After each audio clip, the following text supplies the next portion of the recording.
करवीर तालुक्यात बागायतदृष्ट्या 3 नंबरवर असणारे म्हाळुंगे हे गाव जवळजवळ 723 हेक्टर इतकं क्षेत्र गावाला लाभले। त्यापैकी 300 ते 350 हेक्टर जमीन पूर्ण मशागतीखाली येते। ऊस हे प्रमुख पीक घेणारा शेतकरी वर्ग दूधगंगा डावा कालवा झाल्यापासून वेगवेगळी आंतरपिके तसेच प्रमुख पिके घेण्याकडे वळलाय।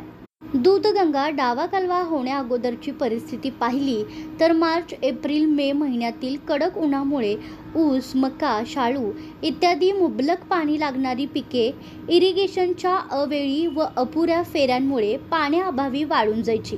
पण कालवा झाल्यापासून दर 15 ते 20 दिवसांनी कालव्याला पाणी सोडले जाते, ज्यामुळे योग्य वेळी हवे तेवढे पाणी पिकांना मिळाल्यामुळे भर उन्हातही इथली शेती हिरवीगार पाहायला मिळते।